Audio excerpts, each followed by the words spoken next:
about Keon Coleman? He's been largely ineffective as a boundary receiver. In deep passing scenarios, 20 or more yards, Coleman has no production to speak of this year. In screen scenarios, shallow in-breaking routes, things at the line of scrimmage, he's well below the league average. At this point, I'm tired of hearing about this. Like, I don't give a fuck about player development. The time for that is over. It's like the movie Office Space around here, Chris. What would you say you do here? In your blessing rose, your two blessing rose. Welcome, everybody, to another edition of the Rockpile Report podcast. I'm your host, Bill, season ticket holder Drew Gear. That's my producer, Chris Kruger. And Chris, we're back after a relaxing week away where nobody lost their temper or got carried away with things or overreacted to anything, right? It was a totally fine and relaxing weekend. Or someone that didn't get back to my mother when she texted someone in this room that wasn't me about coming to a Tampa Bay game. It was supposed to be a surprise. Well, This is what I love. Guys, I want to break down the fourth wall here for a second. No, I had to ruin it because I had to explain to my mom what the secondary market is. Yeah. So Chris's mother reaches out to my wife like maybe a week ago, last weekend, and goes, "Hey, can you have Drew call me? I need to know if I can get the 2 seats next to you for the Kansas City Chiefs game." Tampa Bay. Ha! That's what you don't know. She was trying to make it a surprise to come into town and shock you, where they were going to come to the tailgate and then take our 2 extra seats and sit with us for the Kansas City Chiefs game. And then I had to be like, well, that's kind of a, like, I'm like, luckily it all fell apart before I could even get back to her because she was like, oh, the travel plans didn't work out. I was going to have to call your mother and be like, Donna, you do know that those tickets have been gone for months now, right? Like months. Like, and then They tried to plan this in the summer. And I was like, well, you got to let us know because we have 2 tickets, which we generally move most of them. You know, if we can move it to somebody that we know, then we'll do that. But like, she called me like, I think yesterday and was like, well, we're going to try to come to the Kansas. I'm like, well, it's too late. And I go, well, how much? Like, we're going to have to pay like $150 a ticket. I'm like, no. I opened up StubHub and I'm like, you can sit in front of me and Drew because when you, for whatever, I don't like how StubHub doesn't do this. They don't tell you your seats. They'll give you section row. But I'm like, just based on the image, this seems like you're going to be sitting in front of me and the price is $538 a ticket. That's how the secondary market works. You're not going to find a ticket in that stadium for less than $500 unless you know someone that has seasons and can cut a deal. I kept getting, and then so I'd get like caught up with work. I'd get caught up with the kids. Then I'd be like, shit, I got to call Donna back. And then I'm like, but what do I even say to her? Like, Donna, I don't know how to break this to you, but. Yeah, that's what you do. That's what I did. She was like, She's not my mom. She was like, we want to come to the Tampa Bay game. Can we get your other 2 seats? I go, we sold them. Drew already, it's like. That was sold a month ago. I was like, we talked about this in the summer because you want to come to a Bills game. This has to be planned in the summer. You can't, like, you're coming. I think there, and it wasn't like I was blowing her off. I think it was like suggested. I pulled. Didn't Potter do this? Like, I'm going to sell my ticket and then get 2 seats elsewhere and sit with. Didn't he do that and sit with his wife? Didn't he do that for one game? I don't remember. I think he did. Like, why am I going to sell my 1 seat? A, leave Drew hanging. B, sell my ticket at X cost, then buy more seats at a steeper price. It doesn't make sense. It's just a hard thing when you're trying to explain it to the uninitiated. So, Donna, I'm very sorry. It's not like I'm dodging you. You called me and I was in the middle of literally slicing steak at a steak competition. You called me once while I was giving the kids a shower. I was like, okay, got to remember to get back to Donna. And it just kept getting away from me. Well, she was like, But already I was like, the tickets are gone, so it doesn't. Well, my mom was like, well, he didn't call me back. And I was like, well, she was like, I talked to Larissa. And I was like, sometimes I have to talk to Larissa if I want to talk to Drew. So you're not alone. We have a business thing together, and I have to sometimes reach out to his wife to get back, for him to get back to me. I'm going to start referring to her as my secretary and see how that goes. All right. I won't be the only one in the room with a divorce under my belt. So with that in mind, it is our Week 8 preview, guys. The Buffalo Bills at the Carolina Panthers. The time, 1 p.m. Eastern Standard, which is a rarity. Chris, if you pull up the schedule, how many more 1 o'clock games do we even have left on the docket? A couple, but that's road games. Home games, we have 2. Okay, so we do have a couple more 1 p.m. treats there, because you know what I mean? Yeah, they're all on the road, though. I don't care. I think Cleveland, Pittsburgh are 1 o'clock games. The idea of a 1 o'clock kickoff to me is fascinating for the thing of we've gotten so far away from it over the last few years as Bills fans. It's like, you mean to tell me that I'll have time to completely digest and process my Joe Brady-induced rage before the sun has even fully set? Before Sunday Night Football even airs in this economy? I love it. I love the idea of it. We have Dolphins on the road, 1 o'clock. Panthers on the road, obviously. Buccaneers home 1 o'clock. Steelers is actually 4:30 kick. Patriots in Foxborough, 1 o'clock. At Cleveland, 1 o'clock. And then most likely Jets to end the season. Home game, 1 o'clock. Is it bad that I completely forgot we have to play the Browns? No. Idiots. We'll get excited. We get to talk to Spencer. That is true. The place is going to be Bank of America Stadium in Charlotte, North Carolina. The line, as I last saw it, was Bills -7. Take the Bills. You'd say that. Do you know, and I find this fascinating, you know how many bets I've won this year? How much cash I've won betting against the Bills with taking whoever the opponent is with the points? The Bills are 2-4 against the spread in 2025. And a part of me questions who's more responsible for that. Is it a Joe Brady thing or a Bobby Babich thing? Which coordinator do you think deserves more of the blame for the Bills being 2-4 against the spread? Probably Brady. So you don't think the offense is scoring enough points?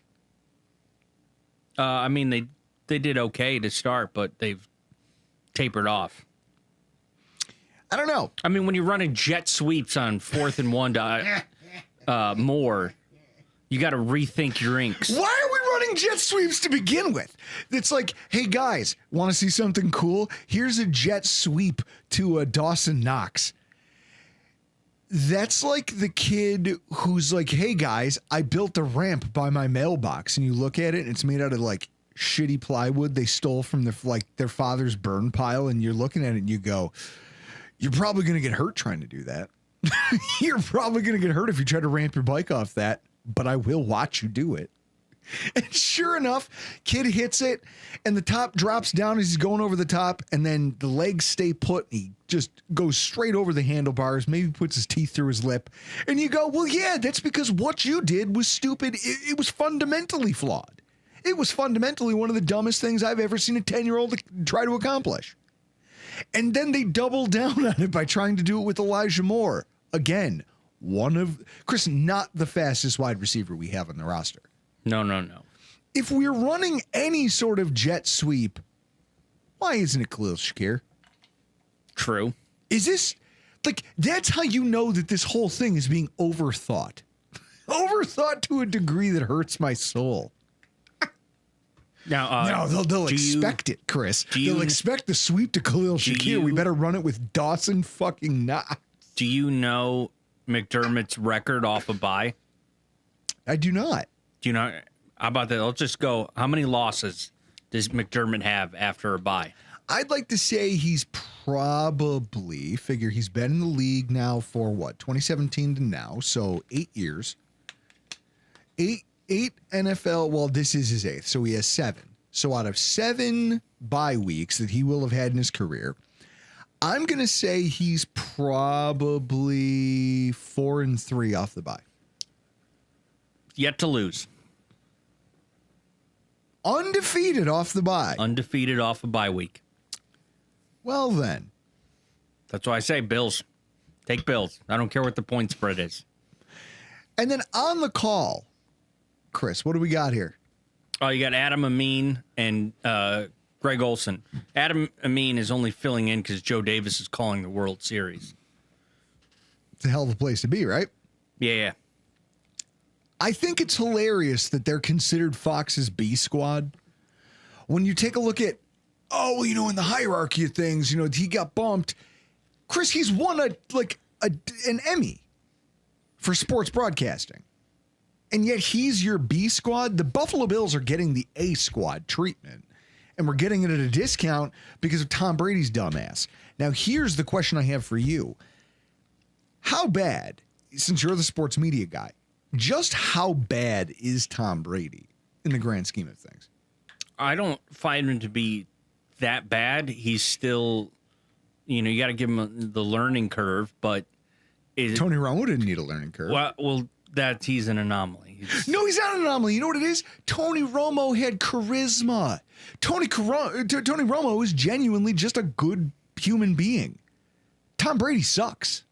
Tom Brady is a petulant child who was used to just crybaby whining and kicking things and throwing temper tantrums on the sideline. And you can't do that behind a microphone and get people to like you, idiot. Tom Brady I don't think he's critical enough, whether it's the refs, the play on the field, the play calling, coaching. I don't think he's not as critical. He doesn't have a personality.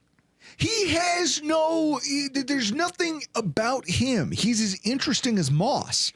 That's this and that's that. There's a million guys who can do this for me, Brady, and most of them have a better cadence than you. Most of them have more experience than you. Greg Olson is just more entertaining than you. And yet you're making more money than what, Chris? How many of these broadcasters combined? Probably all of them.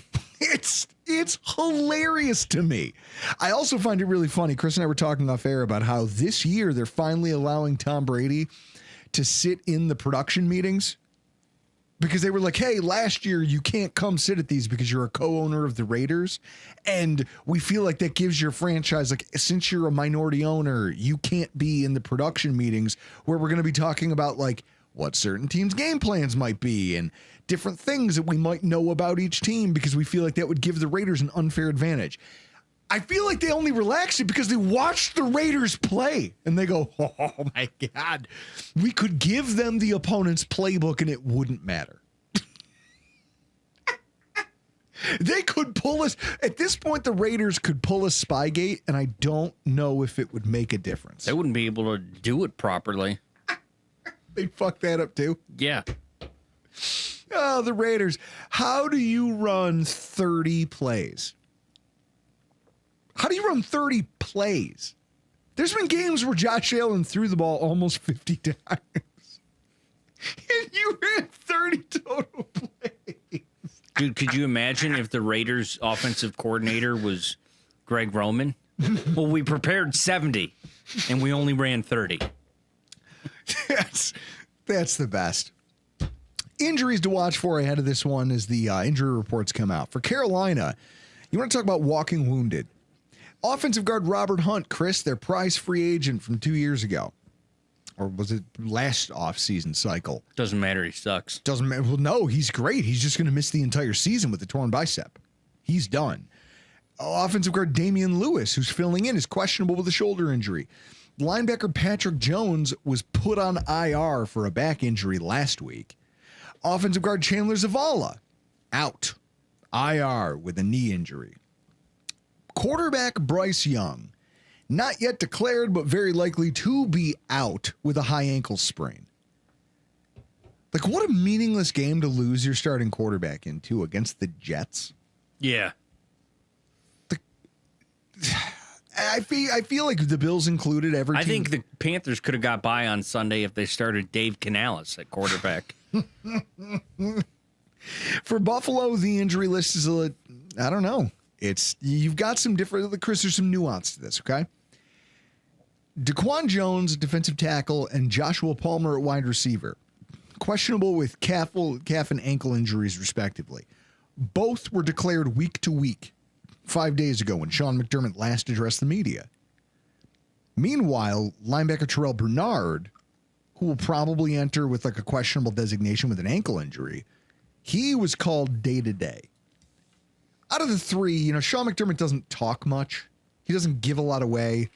So if he's willing to call Terrell Bernard day to day, that almost makes you feel like he's probably going to work into the rotation throughout the course of the week. Maybe they slowly bring him in over the course of the week. Sounds about right. Yeah. Matt Milano, questionable with a pectoral injury.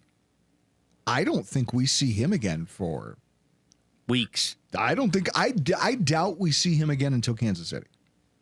I'll take that. I'll take a week of no Milano.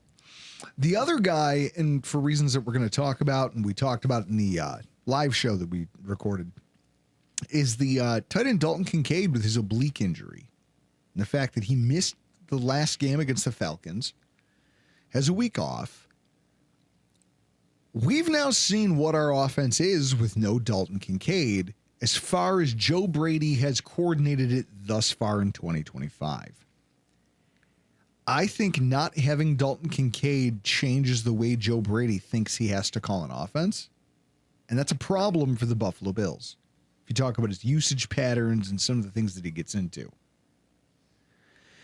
So if we're going to talk about the Panthers, I don't know. The Panthers, the last time we played an NFC South team, talked about the fact that the Falcons are kind of vanilla to me. I have no emotions about them one way or the other. Meanwhile, the Panthers are, like, conversely, one of these teams that we don't play very often, but their very existence just bugs me. They just bother me. Yeah. Is it Ray Caruth? Shockingly, no. That's not one of the things. Now, you go back all the way to their inception. Okay? They declare, I'll never forget it. My grandfather comes home. I'm a kid. He comes home from Carolina, where he lives in Boone, and he goes, "Hey, there's a new football team. You're into football. I got this for you." And it's one of those like footballs that has like the signature on it, but it's like pre-printed on the football. And it's not even like it's like the autograph style ball. It's more just like the ball you're supposed to play with in the yard. Yeah. And it's the Frank Reich edition football for the Carolina Panthers. And I saw that and immediately, like, as a kid, I looked at that and went, ugh. Before I even really knew what that emotion was, I looked at it and was like, ugh. I feel like Frank Reich deserved, okay, all the moments he had here in a Bills uniform, the comeback, just being a part of a Super Bowl appearing franchise. He, like, I don't know. He leaves that and goes to be the inaugural quarterback of an expansion team. I just feel like he deserved better. Like, I feel like he deserved better for the end of his career because it felt really unceremonious. Well, he did play with the Jets, too. Oh, good. Yeah. Let's not forget the time he spent with the Jets. Did he ever actually play for them? Yeah. Oh, my God.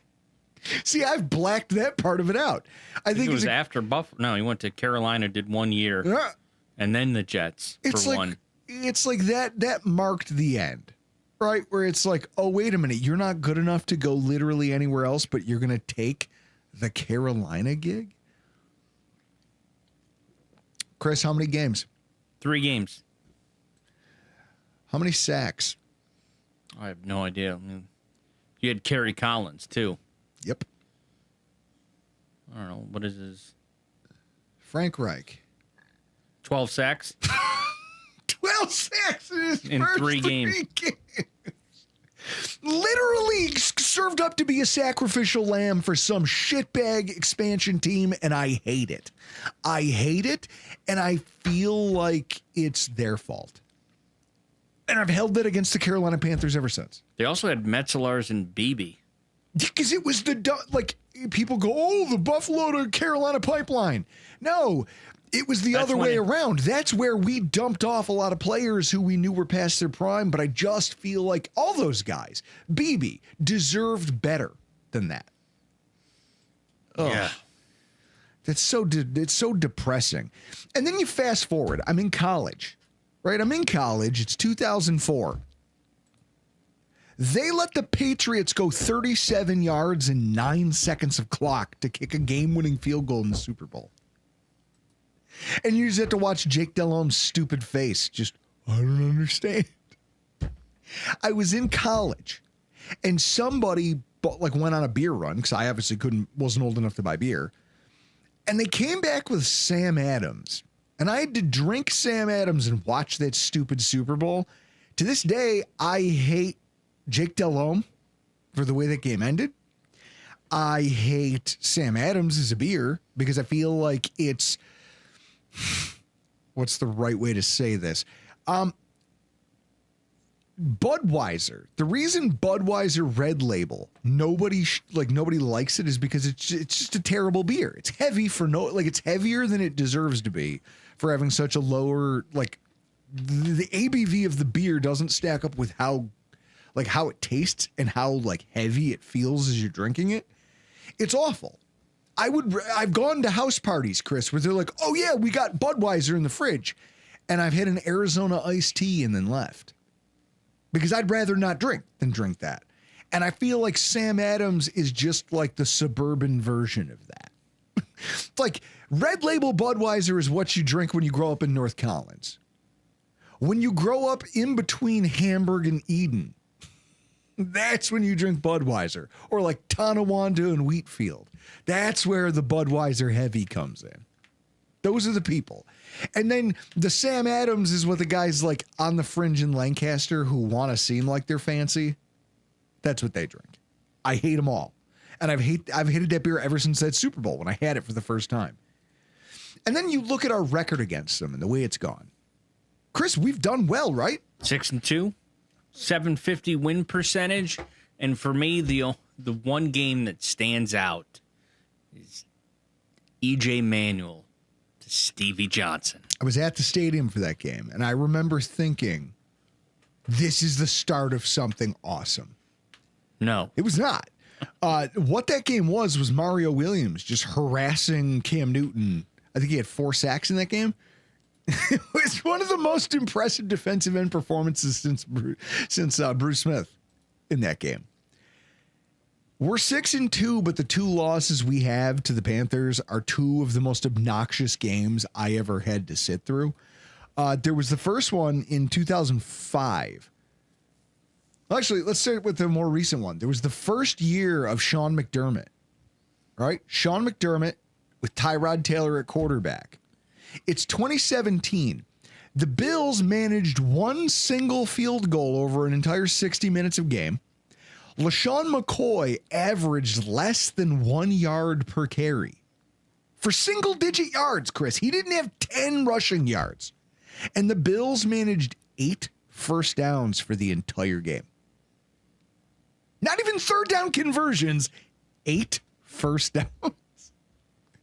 I remember just getting obliterated after that game. Just being like, this is the worst. We've gone back to the Stone Age. We're never going to win another game ever. And then you go back to 2005.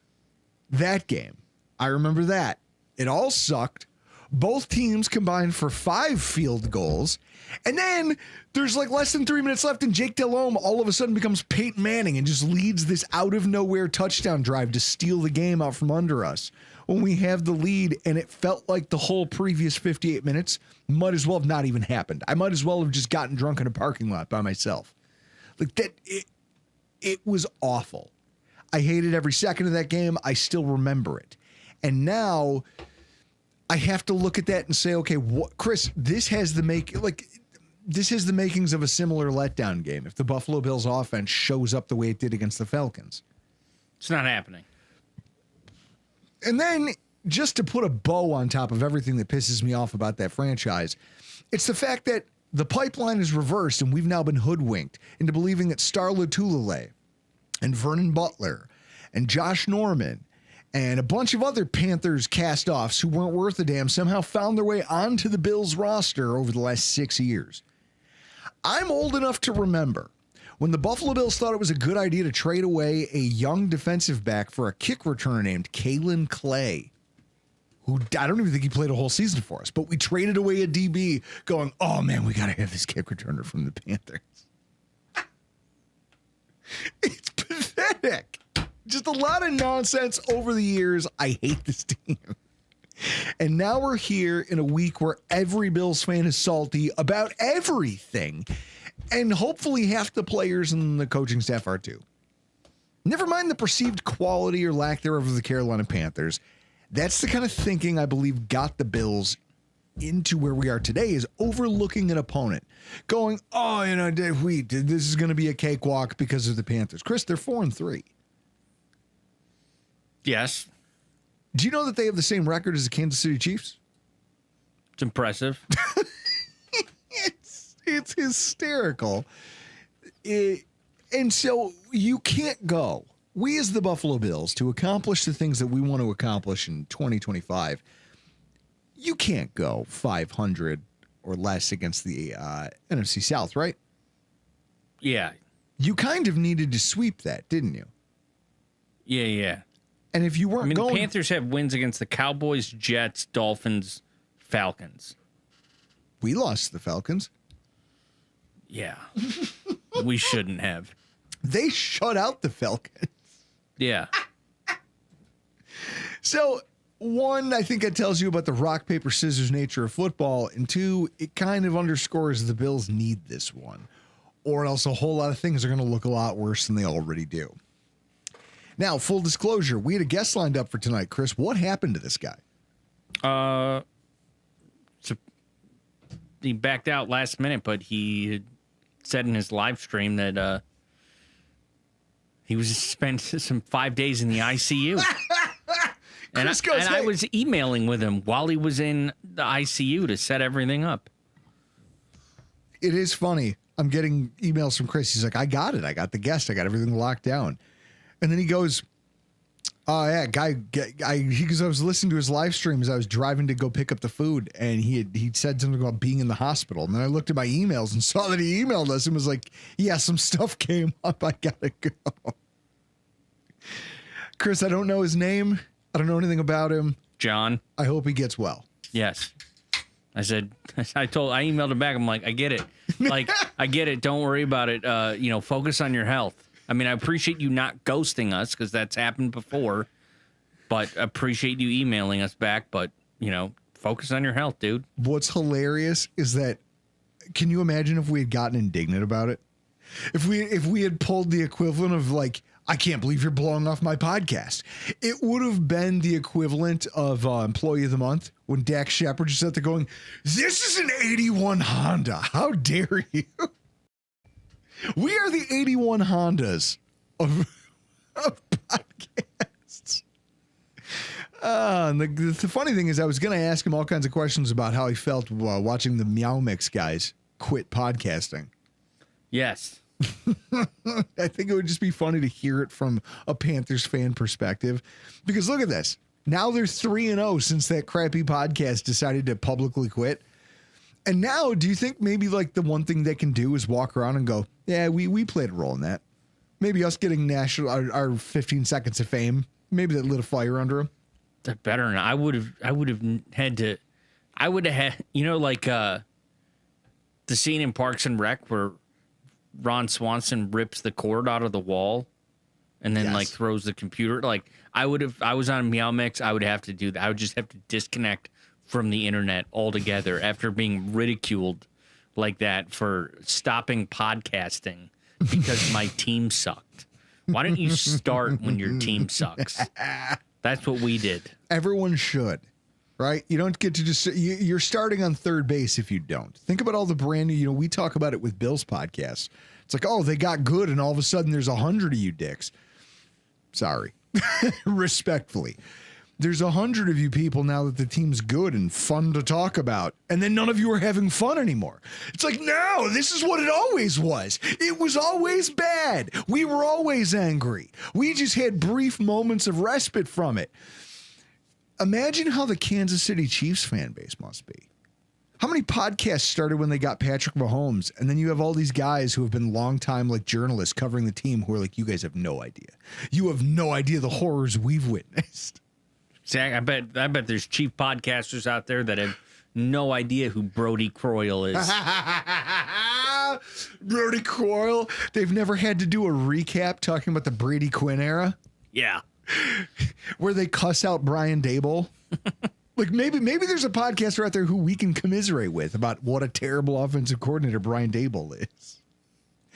What a time to be alive. So I guess the place you start this preview, if we're talking about the Panthers, X's and O's, the question is, what do they lose or maybe gain from the injury to Bryce Young? It's a hell of a thing to lose your starting quarterback in the NFL. Chris, if it was easy, they would have just given the job to Andy Dalton. If Andy Dalton was still a starting quality caliber quarterback in the NFL, he would have a job somewhere. So if you go to ourlads.com and you look at depth charts around the NFL at the quarterback position, it's hard to make the case that if Andy Dalton was still the Andy Dalton who helped the Buffalo Bills break the drought all those years ago, he wouldn't have a job somewhere, not as a backup. Because when you look around the NFL, there is not 32 de facto starting quarterbacks. Like, Chris, when you look at this from top to bottom, what jumps out at you? Cincinnati. The Cincinnati job. Also, what about the Jets job? Justin Fields has I'd rather not play. Justin Fields has been a career failure. This was an experiment. I mean, it was a dice roll for the Jets, but Chris, they were banking on the fact that even though they've never developed a quarterback of their own. The Jets? They've always had to trade for one. No, they had Ken and O'Brien. See, the fact that I can't even recall who the hell you're talking about, that means, like, that shows you. Well, the difference between you and I is that when I was a child, I had a television and you didn't. Mine had, like, the dials. Yeah, mine too. Even I knew there was... Ken O'Brien came from the 83 draft. Mm-hmm. He was the one that was taken before Miami took Marino. Bet they want that one back. Yeah.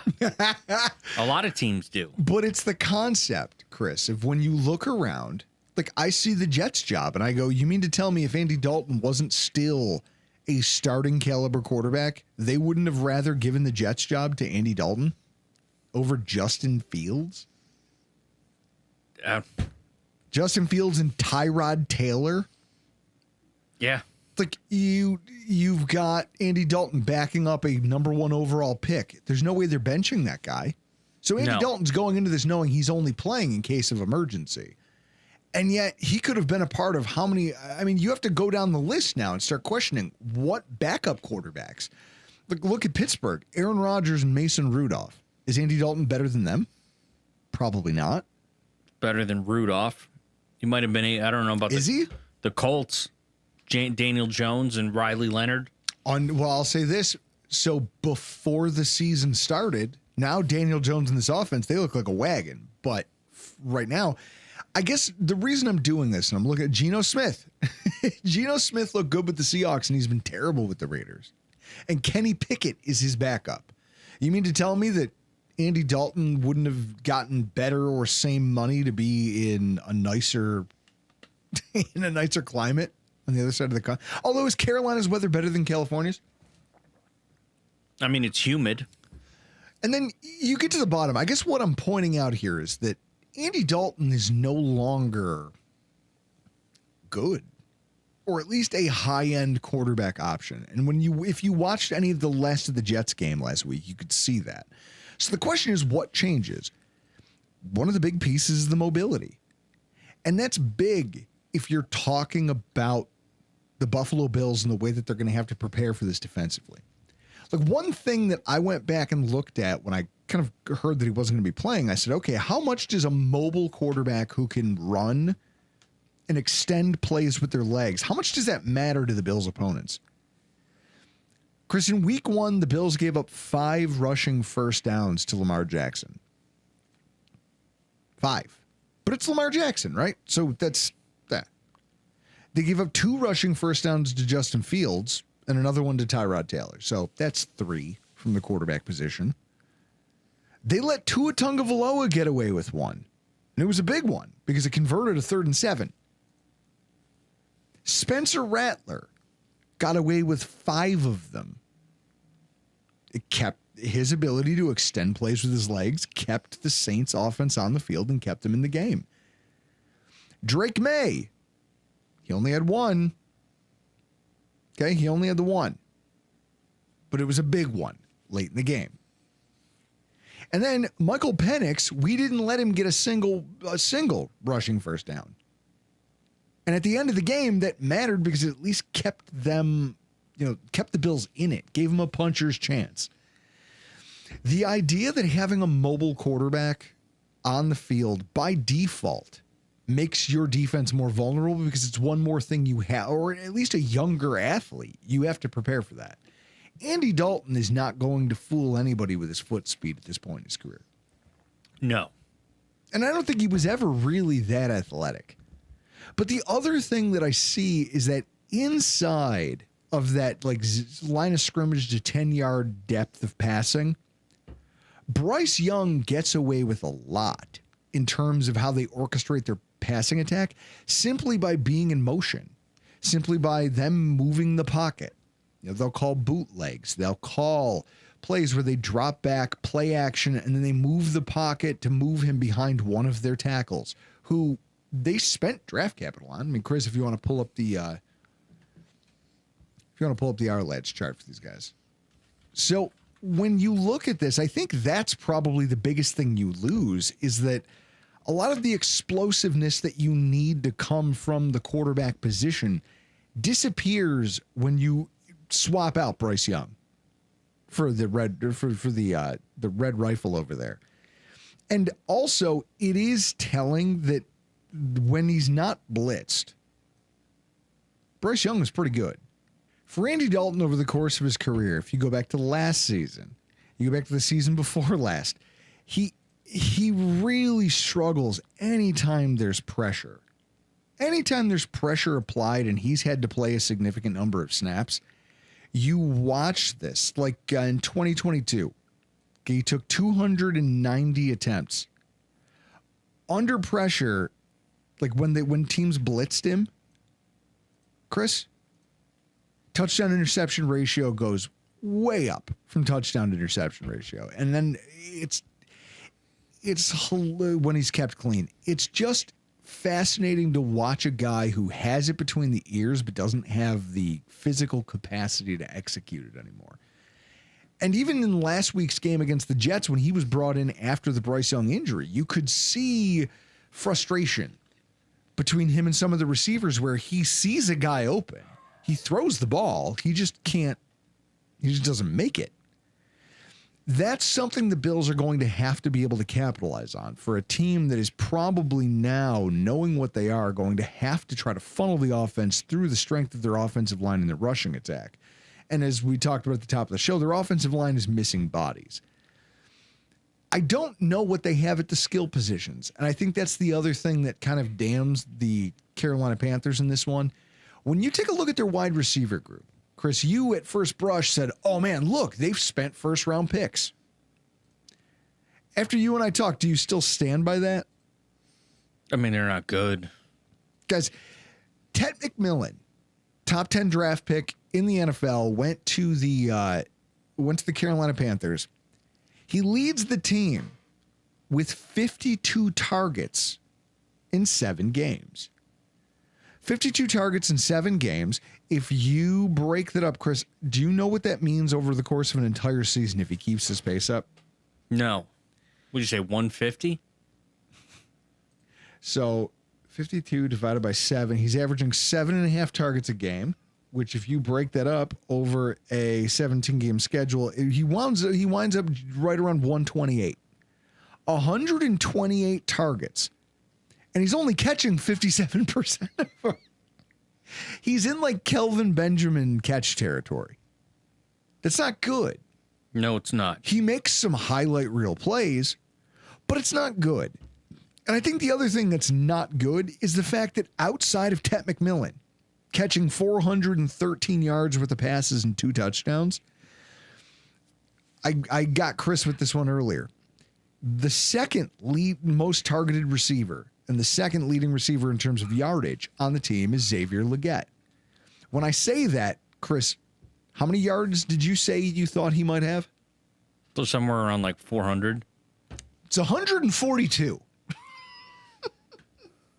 Simply put, the Carolina Panthers offense does not do well with the ball in the air. They do not have a very diverse attack, but that happens when you look at a wide receiver depth chart made up of Tet McMillan, Xavier Legette, Jalen Coker, Bryson Tremaine, Jimmy Horn Jr., and Hunter Renfrow. What's interesting about this is that Bryson Tremaine, do you see that there, Chris? Mm-hmm. That SF and that CF? These are guys who are literally like off the street free agents. They weren't draft picks. Jalen Coker was a college free agent in 2024. Bryson Tremaine was a free agent in 2025. Hunter Renfrow's career was over. He was on the couch, and now he's playing for you as your 6th wide receiver. And Jimmy Horn Jr. was a 6th-round draft pick this year. You essentially are coming into this game against the Buffalo Bills, who have a beleaguered secondary, with 2 receivers, neither of whom is catching like more than 60% of the passes you throw at them. It's not good. It's not great. So it's hard to be threatened by that group when you take a look at what they're made of. And then you look at the defense, and on its face, you go, well, they're a top 12 unit in a lot of statistics. And I think that's surprising when you think about them not having a lot of name talent. I mean, I know Ashawn Robinson from the Alabama football championship years when he was a member of those teams. Derek Brown, 1st-round pick. He's been very good, reliable. Trishawn Wharton was a guy who was kind of like a journeyman I think he was like a rotational player on the defensive line for the Kansas City Chiefs, and they decided not to retain him. Nick Scorton at linebacker, who can give you some things as a pass rusher, and you kind of go down the list, and what you start seeing is guys who, I don't know, Chris, are there any names that jump off the page to you as like, hey, this is a preeminent talent in the NFL? The only one that would be J.C. Horn. J.C. Horn. He's impressive. Coming off his first multi-interception game of his career in a really gutty win against the Jets. The problem is J.C. Horn is one defensive back. One. And so when you start looking at coverage grades, you go, oh man, this J.C. Horn, great. He's awesome. He doesn't give up yards after the catch. He's really sound in coverage. He makes really good tackles in the open field. That's fine. I'll just go elsewhere. Do you know that the rest of their cornerbacks, like the NFL quarterback rating when targeted, if you look at it in terms of coverage snaps, who plays the most? Behind them is a cornerback, Mike Jackson, who has given up almost more than double the amount of yards of J.C. Horn because teams just avoid him. Nick Scott at the safety position, Trevon Merrick plays more in the box. They use him as a box player. And so, Chrissy, picture Trevon Merrick as their Taylor Rapp.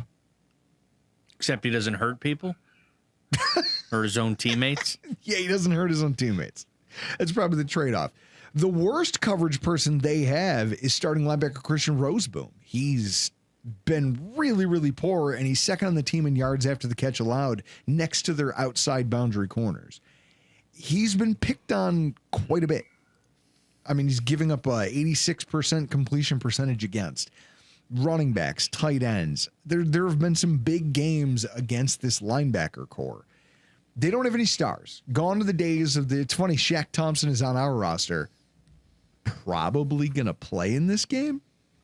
Cool. If they decide Shaq Thompson revenge game. If they decide to let Matt Milano sit on the sideline for another week. It's just fascinating. Like, this defense is leading in a lot of statistics, but on paper, they're not very good. What they get by on is aggressiveness and how they use them. It's why Trevon Merrick had, when you look at the last game that they had against the Jets and you go down the list, Trevon Merrick had 3 quarterback pressures and a sack because they're very confident bringing him into the box against a team that they don't think will throw the football. But then if you go back a week against Dallas, it's night and day, and I think it's quarterback dependent, and that's why anybody who's trying to watch last week's game and be like, oh, well, that's how they're going to play the Bills. I already saw the tweet where they're like, oh, man, 8 sacks. The Bills better be careful. Okay.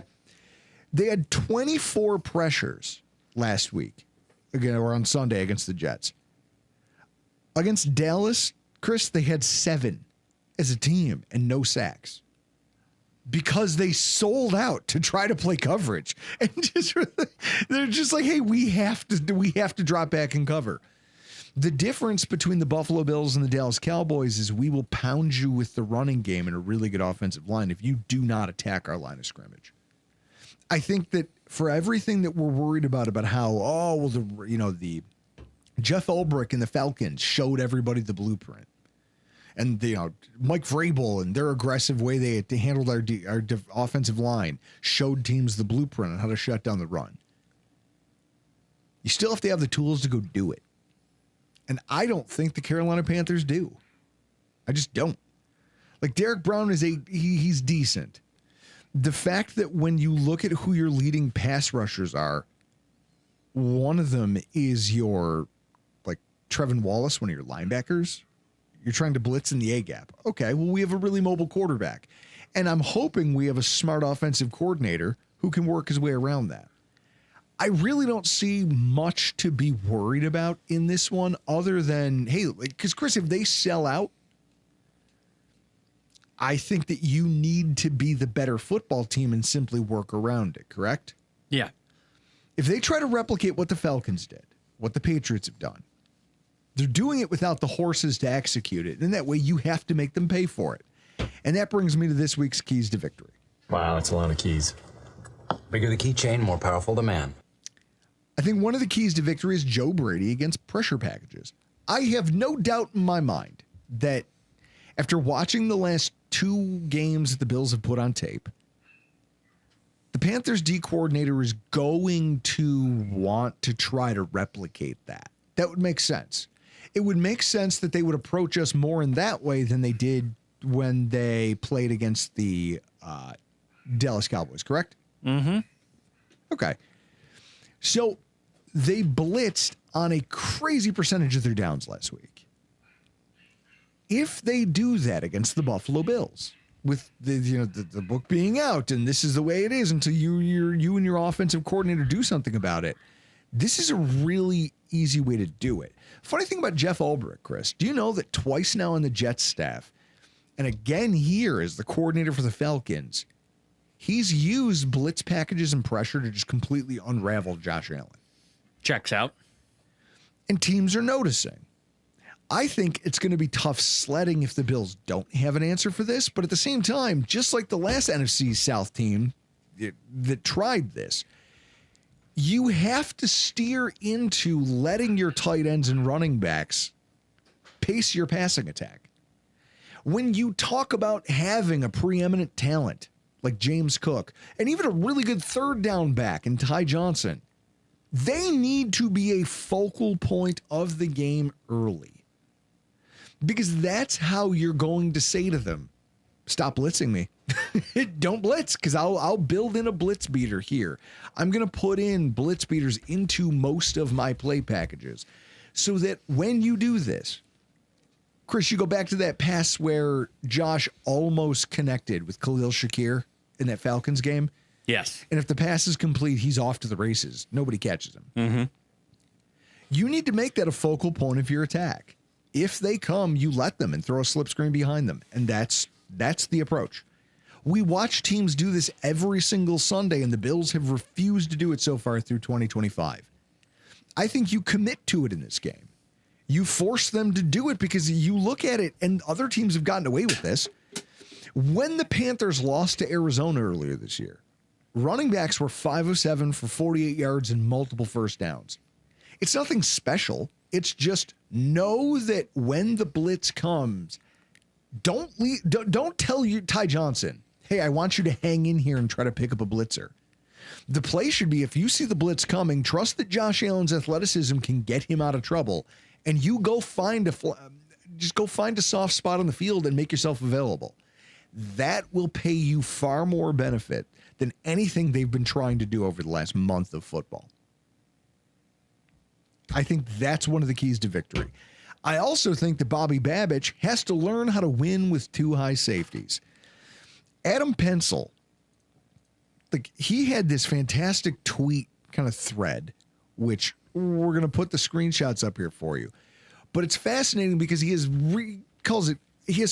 for those of you listening on audio, not watching this, here's some very interesting early down splits data that I'm looking at. The Bills defense has the 6th best EPA per play against the rush when they're in two high safety looks pre-snap. Flip that to single high safety, they're ranked 32nd in the NFL and give up 0.16 EPA per rushing attempt.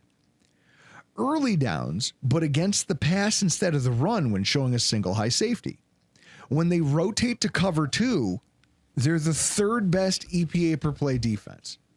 Rotating to cover 3, they're the 7th worst net yards per attempt and 12th lowest EPA per play. He's in summation, he goes, this is signaling to me that they have certain alignments and coverages really well locked down, and others that for some strange reason, they have no idea what they're doing. He says it needs work, but I've seen it with my own two eyes. They're lost. You have players pre-snap yelling at each other and trying to shuffle each other around. Said usually bad units are mediocre to bad everywhere. The Bills look really good in some spots and need help in others, which is fascinating. Bobby Babich needs to learn how to get back to what we were last season. We didn't start that way, Chris. We had our lulls where our defense was not great. Houston and Baltimore. But then we figured it out. And, as we talked about in the live show this week, I think there's work to be done and maybe too many cooks in the kitchen when it comes to how this all gets orchestrated. They need to show that they can get their house in order on the defensive coordinating side of the ball and in terms of the individual position coaches and how they're preparing for each and every single football game. What are you teaching these guys and what are you asking them to do? Because it's not like there's any rookies in our midst, Chris. We don't have any rookies. What we have is a bunch of veteran players who should know the system, and yet they're playing like they've never done this before. That points to them needing to find some alignment on that because there's no excuse for statistical variance that stark. If it was purely the talent's problem, I don't know. Like, I've watched this team pull in A.J. Klein off the street and plug him in at linebacker for a playoff game, and it went well. Now you mean to tell me they can't figure it out? I don't buy that. I think it's the coaching. And I think that Babich has to simplify things and just get back into what these guys, they know they can do well, and just trust that that'll win you football games. Stop getting cute. Stop testing things because now these games matter. Your balls are this close to the bandsaw in the AFC.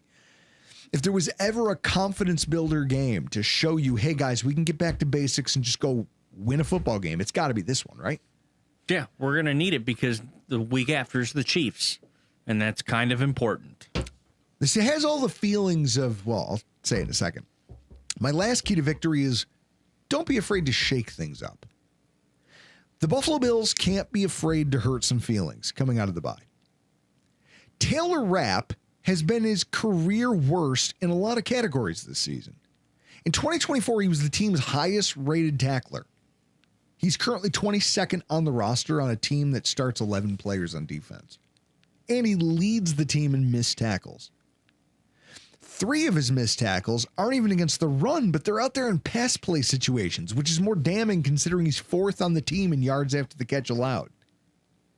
I would argue it might be time to see what Cam Lewis looks like in that spot. I know the Bills don't like risking he's our backup for nickel. At this point, I'd be willing to say that you don't play a lot of nickel anyway. You've been phasing out the nickel defense. Okay. Well, then maybe Cam Lewis's best value for this football team is taking Taylor Rapp's job for a week or two. See what it looks like. Test it out. And Taylor Rapp can do nothing but shut his mouth and stand there on the sideline holding a helmet knowing this is his fault. And maybe it's not even his fault. Maybe it's the coordinator's fault. But either way, you're the guy. Nobody's feelings are safe. Not Bobby Babbich's. Definitely not Taylor Rapp's. How about Keon Coleman, Chris? He's been largely ineffective as a boundary receiver. In deep passing scenarios, 20 or more yards, Coleman has no production to speak of this year. He's 2 for 7 with no touchdowns and a pick when he was targeted. Not great. In screen scenarios, shallow in-breaking routes, things at the line of scrimmage, things you're like, okay, well, he's big and he's physical. Maybe if we get the ball in his hands, he could do He's well below the league average. He actually generates negative yardage when they've thrown, like when Josh throws to his left and finds a quick pass to Keon Coleman. He has negative yardage on the season. And he's got 24 yards on the right, despite them giving him double-digit attempts to get there. It's like the movie Office Space around here, Chris. What would you say you do here? At this point, I'm tired of hearing about this. Like, I don't give a fuck about player development. The time for that is over. The experiment is done until next summer, in my opinion. Now, if you're going to keep playing Coleman at the rate that you're playing him, you've got to give him the power slot role that you let Mac Hollins play last year. You need to stick him in the middle of the field, and all of those boundary reps are going to have to go to other players, whether it's Elijah Moore, Curtis Samuel, Terrell Shavers. Hell, even Gabe Davis should be in the conversation at this point. Everyone's like, oh, he won't be ready till Thanksgiving. Don't care. You need to start flipping over rocks and trying to figure out what your answers are to make this kid produce something for you. Because you have way too many wasted draft picks on this roster who are not producing for you. Kind of reminds me of when somebody needs a friend in a fight outside of a Denny's. It's not helping at all. Yeah. That's what it sounds like to me. I mean, isn't the supposed quote-unquote versatility of all these idiots why they're still around? Yeah. Elijah Moore, Curtis Samuel, oh, they could do so many things. Then go stand outside so I can put Keon Coleman in the slot. Sorry. I don't know what to tell you. Or maybe we just run 4 wide. We just run 4 wide, put in a running back, and just go back to the K-gun. Just bring it back at this point, because I've had enough. You know, there's enough evidence we talked about in the live show to see that Dalton Kincaid needs to be lined up in the slot. He's the most useful weapon we have there. Maybe Keon Coleman could give you some of those same things if he got that opportunity. And you need to stop wasting him on the outside, because at that point, Chris, you or I could go run routes out there. Someone has to cover you. Yeah. Everyone keeps talking about, well, they need someone to draw coverage. I don't know. Or maybe you just put your guys where they're not willing to move their most talented cornerbacks. Maybe that's the answer. Maybe you have to stop overthinking this. I don't know. And it's not Keon's fault that we've built a roster that has forced him to the boundary. You shuffle the deck. And if that means somebody has to get benched to see if a new configuration works, so be it. This is the week to do it. This is the week before the Iron Bowl, Chris. Every year, Alabama plays Auburn. And every year before Alabama and Auburn get together for the Iron Bowl, both schools scheduled just a cupcake. Alabama's played the Citadel like a number of times and just wailed on them. And it's the idea that you need a get-right game, or you need a game where you're like, okay, let's try this. Let's see if this works. Let's see if this guy can work, because I might need that next week. This is your warm-up for the Iron Bowl if you're the Buffalo Bills. And you need to go out there and figure out what you have. You need to be able to go out there as a coaching staff and show that you've shed your ego a little bit, that you're willing to switch some things up, give some guys some opportunities that you haven't before, that you're willing to bump some guys to the bench, or that you're willing to send some guys into roles that maybe even they're not comfortable with. And you say, you know what?